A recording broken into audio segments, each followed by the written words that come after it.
Enzo. Oh, this is probably too long for a voice note. Hey Claire, I know. Save it for the podcast. Your space for an unfiltered and candid conversation. Skip the small talk and dive in deep. Hey, he's Enzo. And she's Claire. And this is too long for a voice note. Hello. How are we? We need to do an accent at the beginning now. Last one was French. Well, the Spanish. I do like a Rodalia accent. It's a little bit like this. I'm working on my latest project.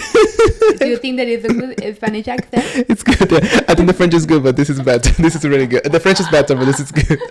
How are you guys? How everyone? Welcome to third episode of the new season of Too Long for a Voice Thank you Note. so much to all your feedback on episodes 1 and 2. We love to see so it. exciting, yeah. So good. It's kind of like, I think we were waiting for so long to release this and film it. Do everything that feels now a bit surreal that it's out, and it's kind of like seeing the episodes and the photos. I don't know, like all the new graphics. Yeah. I don't know. It's exciting. And it's been so great to see you guys responding to the low maintenance friendship. Yeah. I think that's really hit a chord with a lot of people. So thank you so much for all the comments. We absolutely love hearing from you guys and hearing everything. So thank you. It's really, really cool. And thank you for checking it. Thank you for, remember as always to subscribe, to share this episode with your friends. Thank you very much, everyone. We're so excited. And it's crazy that we are in episode number 3. I'm very curious to see what your topic is this week. Yeah. So shall we jump? Let's jump. I think because we need a lot to talk about, right? Exactly. So yes, my time.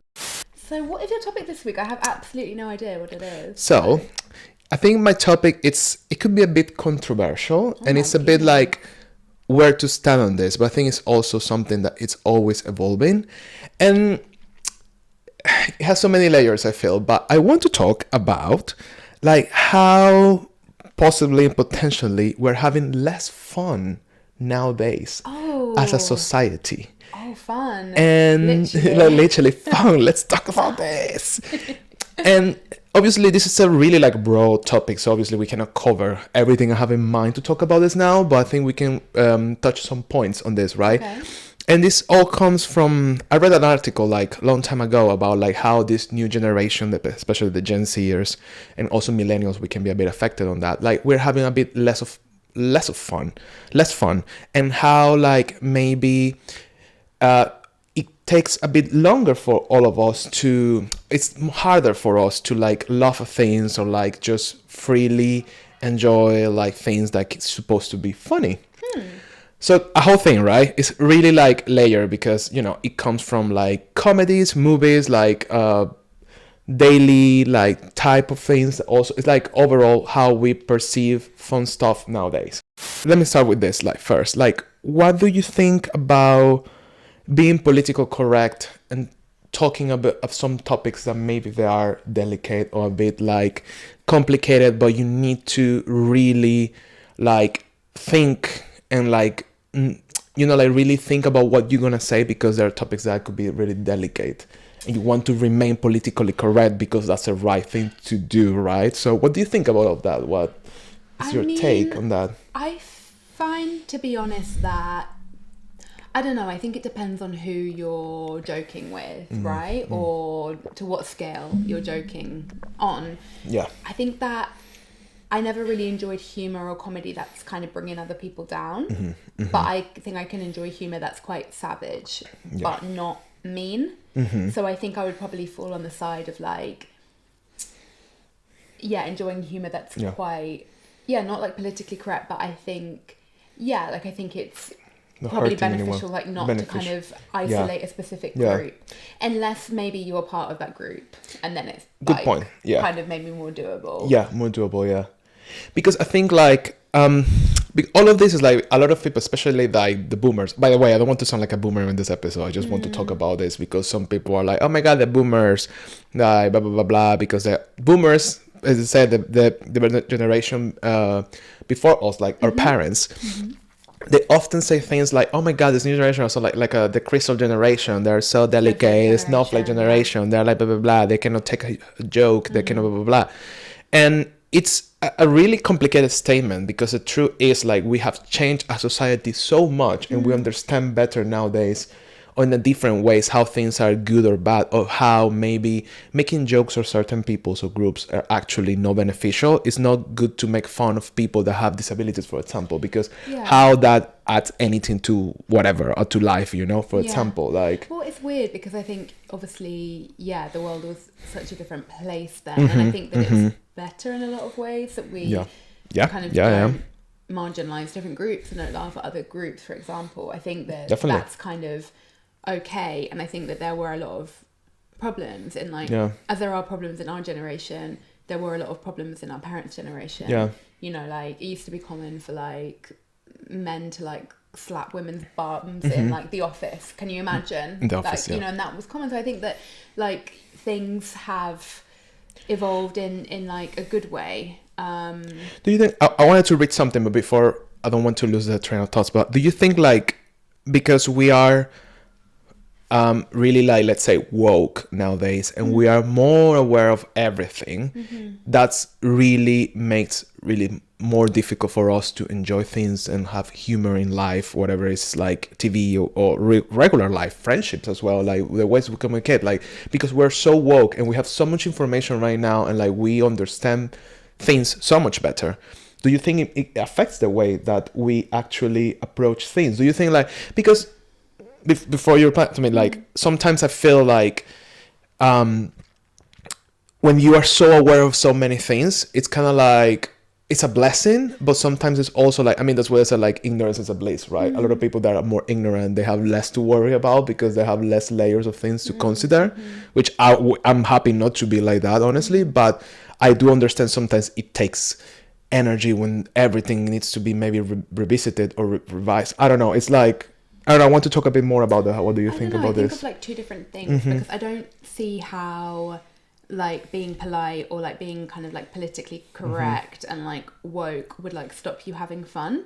I think it's kind of weird to be like, but maybe I'm like definitely really millennial, and I don't see why like not being able to make like a politically incorrect statement would like minimize your fun. Like exactly. I don't really get why those two would go to hand in hand. But in terms of like constantly worrying about what you're saying, I don't know, like, do you worry about what you're saying? Because I feel it's just quite natural. It comes natural, yeah. For us anyway, like I feel that I don't have to like really think about if I'm offending anybody or not, because I think that I'm really careful anyway. Yeah. With what I'm saying. Yeah, and I think going back to something you said before, it also depends on to whom you're saying it or the context, right? Because I think like, which is the problem with comedy, and especially how everything nowadays is so like, it reach everyone, right? Like if you say something that will reach everyone in every single corner of the world, which back in the day wasn't like that. But then again, if you're making jokes with your close friends, it's a different story, because you are in a group that you all have they share the same language. So you can call me like, you can make a homophobic joke to me and I can make like a sexist joke to you, and it's gonna be fine between us because we have that space. And like, but then that's interesting because you can make, let's say that you say something homophobic to me, I will find that funny because I allowing you to make that fun. But it's funny. So the problem is like when it goes out there with everyone else, it stops being funny. Well, that's the thing, and I think it's once again about your power, the position of power, and the audience that you have. Like, so for example, me making a homophobic joke to you, we have a level of trust. You obviously know that I'm not homophobic and all of this. I think if it's somebody who sprung to mind when you were talking, someone like Piers Morgan, who makes like very sexist, very inappropriate comments, we really hate him, etc. But isn't he in a position of power where he has a big audience and a big voice? And clearly there's a market for him because he's still on TV. I mean, he's like a cockroach, that man. You can never get rid of him, you know. And he was awful to like Jamila, for example. Like, you know, he's awful man. And I think there's something around that, you know, like obviously if somebody has like a big platform, then don't they have the responsibility to be... It's kind of consensual, right? It's a bit of consent at the end of the day, right? Which is really interesting. Like, why should they have a platform to put out their sexist and homophobic, racist ideas, you know? And they should be... And yeah, I know that that's something that our generation is always criticised for being the snowflake generation. But it's like, well, look at all the problems that there were with the generation before us. I think we're such in a middle point of like understanding everything that happened and how we used, because we grew up with these values, right? So we were kind of like in the middle of like growing up with them and then kind of like cleaning things a bit, like kind of like this, I don't know how to say it, but kind of like we're like kind of taking out the pieces and saying what works and what not. And now we're in a point now that we are, hopefully you will be in a point now that being like, okay, that's really wrong, blah, blah, blah, blah, and we're in a better position. And then if you see the next generation with Gen Z, for example, it's kind of like, oh, they got it so clear now. And then sometimes it's kind of like we're in that process of like, like... the cleansing. I mean, I don't know about you, but I still catch myself sometimes saying sexist things. Even though I'm definitely really feminist and definitely like a strong, independent woman... Strong, independent woman. I'm a survivor. I know it's another song, but it's like the song, the independent woman. Is that one? I depend on me if I want it. That one. That one, yeah. But I still catch myself saying sexist things sometimes. I'm trying to think of something because I think I'm aware of it, but it might be like nothing as basic as like, oh, you earn more than him. Wow, nothing as basic as that. But it was. I will try and think. We'll carry on talking, and I'll try and think of the example. But do you have any? Because I think it's so ingrained in us. It's ingrained. Like you were saying, like you have the boomers, and then we were raised by the boomers, and then we the got all about us. millennials are. Now raising the Gen Zers or older millennials are raising. So it's sort of like, that generation, I think, is sort of ironing so much out. I agree. I think our generation is like, it's a bit like a filter in some ways. It's kind of, we have like this filter layer or like everything is false there and we need to like get it out of it. And it's kind of like, sometimes it can be hard, not to be like it's hard. Well, it's so hard because, probably the previous generation, a lot of them, they suffer from war and things like that. But like socially speaking, we're such like in the middle of things that sometimes we need to like navigate between both worlds. So I find that really interesting, right? I want to touch on something else. I don't know if this is where you want the topic to go, but no, I'm loving where this is going. I'm taking it there. But when you initially mentioned this topic, I wasn't actually thinking about that you wanted to talk about humor and different types of humor. I thought you wanted to talk about like, is it more difficult for us to have fun and like enjoy ourselves as well?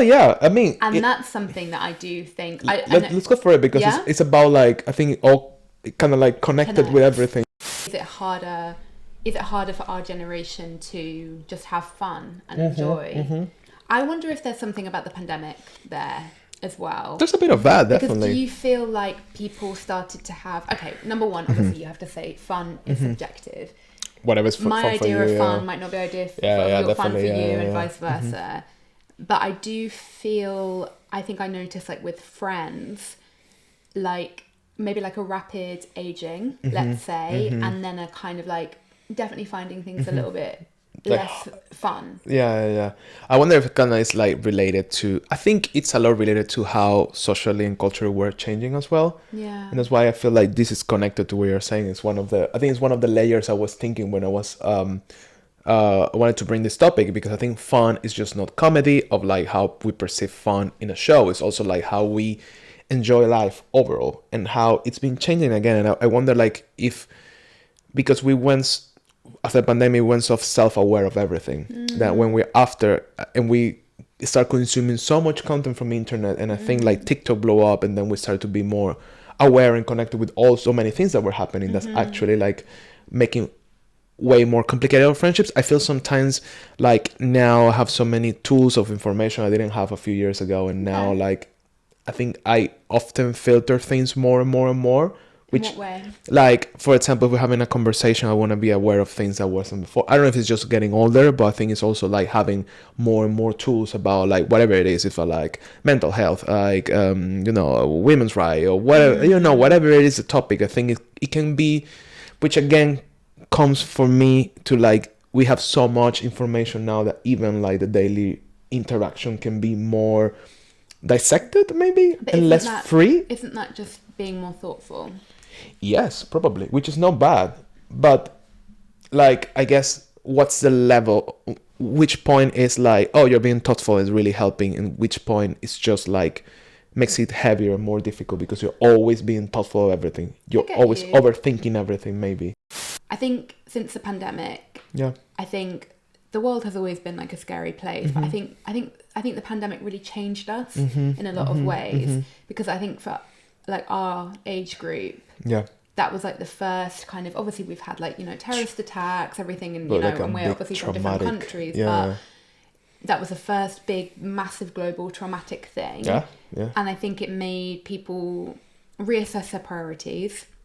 But then I think also since the pandemic, then there's been like a series of just like terrible things happening globally, and like everything else, you know, now you have, you know, obviously like what's going on with Palestine and Israel, and I think it's just one thing after another with global warming, and I don't know, I feel like sometimes it's like a very heavy energy in general. And once again, I think you can always argue that for every generation, but I'm not sure if our parents really had that, especially our parents, because our grandparents were affected by the war. But then our parents were like young in the 80s. I don't think that they have that much. We have like a really like a different set of like situation that our parents didn't have. I'm sure they have a lot of things, but you know, back in the days they could have, I mean, if they're a privileged position, of course, like sort of privileged position, they would have a house and a job and a family and all of that, which nowadays that's like basically like a challenge if you live. It's very true. It's like, very challenging. For them, it was a challenge, I guess, but in a very different ways. It was like way better. And I don't know if like, I don't know. But then back in the days, I mean, our parents, I don't think they have a lot of fun.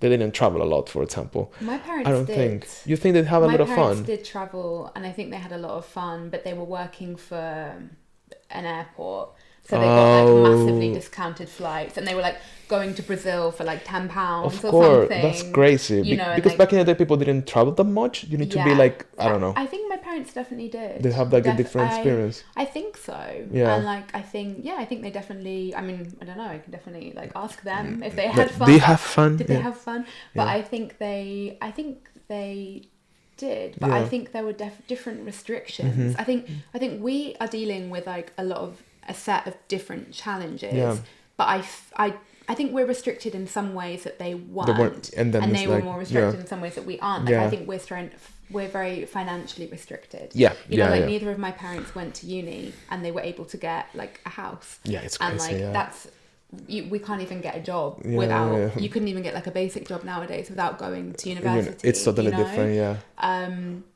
So I think financially we struggle, but then I don't think there's pressure on either of us to get married. Like my parents would not have been able to have lived together if they were not, and probably the same with your parents. You know, and we can cohabit with our partners, and like there's no pressure for us to have kids or get married, and like, you know. I wonder, like, also thinking about pressures and things, I guess maybe it's not everyone. I think obviously we're speaking from our point of view. We don't want to say like everyone in our group age or everyone is like the same as us. But I think for us, I don't think our parents, they will ever think about like how the world is ending, you know. In the 80s, no one really gave a shit of that. I mean, there were people giving a shit of that, but it wasn't like a common knowledge. It's not like our parents grow up thinking about global warming or things that are affecting the world. In fact, global warming, like in the 2000s, it was still a concept denied for a lot of people. It still is, so for some. So like thinking, sometimes I think about like, wow, like we have all these sets of things, and I wonder like if I'm gonna even if I'm thinking like, oh, if I wonder if I even gonna make it to when I'm getting old, because probably we're gonna have like a tsunami and gonna kill us all. I think that's true. Sometimes I think, should I just leave my credit card because we're not gonna make it? Like let's max out the car. Like whoever, I'm not gonna pay anyway. It's like, you know what I mean? It's kind of like, oh fuck it, you know. It's kind of like,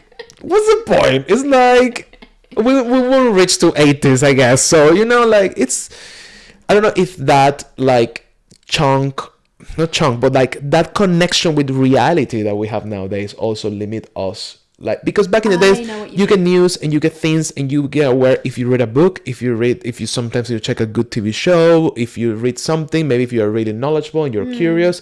But nowadays you just need to sit still with your phone and you're gonna get so much stuff there. You can be in a day you can be aware of everything that's happening in the world, which is could be like so anxiety inducing. And it's not like it's happening more or less than before. It's just like now we know everything that's happening in each corner of each place. You can know, like, you can look for the news in every country of the world. And you can then be aware of what's happening, right? So I think that makes also like more difficult to have fun. If you think it's like an existential dread. I think we have existential dread because it's like we are. Sometimes it's hard to feel like you can have fun because you're like thinking about the end of the world, like literally like the planet is dying. We have the threat of nuclear war. So like, come back next week for our podcast to cheer you up.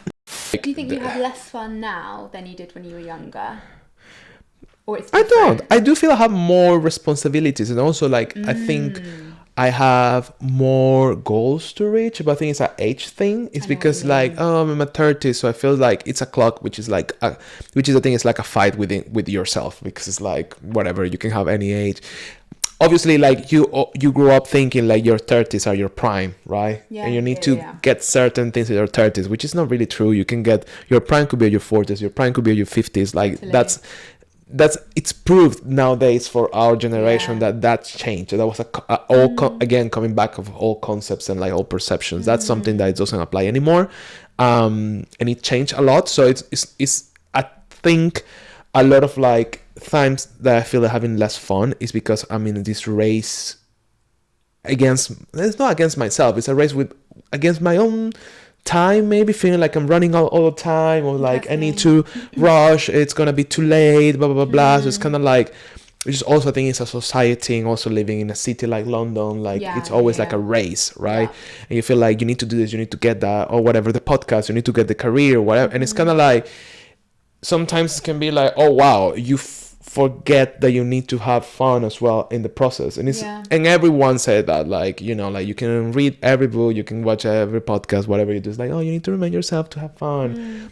It's very cliche, but it's true, because fun is not like having fun like, let me jump from a thing, or like let me go to like a park. It's not about that. It's like enjoying the present, and like not make your goal, whatever you're doing, like really heavy or tiring, because then what's the point of it? Like because as you go, like time passes, and then it's years and years or years that you are refraining yourself for certain things, and then you are like dread and dry at 50s or something, you know. I do like I listen to like positive affirmations sometimes when I'm doing my makeup. Nice. I love it. Brain like positive things. Okay. And one of them is, I allow myself to take breaks on my journey to success. I love that. It's like, yes. I allow myself to take breaks on my journey to success. So it's kind of that, you know. It's kind of that. It's I have to say I really struggle with that. Yeah, me too. I think me too, yeah. Like, I actually totally agree with you. I think the 30s is such a great decade, but I think you definitely feel a certain amount of pressure about like, okay, right, fuck, this is serious now. Like, the career needs to be on it. I want to get my finances in order. Like you say, it's like there's always time, but it's sort of like a lot of that pressure. So what do you do to have fun at the moment? Okay, at the moment, I think one thing I always, I think it's always my to-go. It's like editing my photography, like, you know, like taking my photos, go to my computer, and just focus on, like, I think I like to do that because it's very like something I can do on my own. I have a lot of ownership of that moment, and it gives me a lot of like happiness because it depends on me. And I know when I'm doing for too long, I know I'm missing that. And of course the podcast, I think, like, even though it can be hard sometimes and it has like a lot of things that we need to think about, I think it's like I really miss it, and it gave me like this spark back when we start filming again. So I think definitely like going back to what you say, having like a purpose or something really like meaningful is like always helps with that sense of fun. Definitely. And for you, what it would be for you? I think for me, like, I always get quite a lot of joy out of like sport and like moving my body. So this year, like, I've really been into hot yoga. Like I always love yoga, but for me, hot yoga is so good because I feel like you're not only moving your body and like, you know, getting those endorphins, but also like learning a skill. I think that's always important for me, like learning like a new skill. Do you think like learning a new skill is fun for you? Like it's something that you get fun? Cool. Definitely. I think learning a new skill is really fun. And I think that's one of the reasons why I became like a video editor or being a video creator is like you're never gonna be done in that career, because the technology is always developing. Always.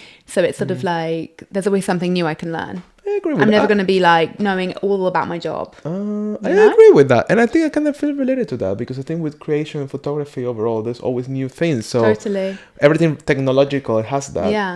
Because I wonder if like, no Yeah. shade to like people who like really work with numbers, but numbers change, but numbers don't change. I guess You know? I guess the technology, I mean, Once you learn it, you know it, yeah, kind of thing. True. Yeah, that's a good point. Maybe. Never thought about it. So for people watching and they're saying, Enzo, Claire. I don't have fun anymore. Wow. What tips would you give them? Okay. So definitely first, I think I would do a list. Everything starts with a list in this life. Do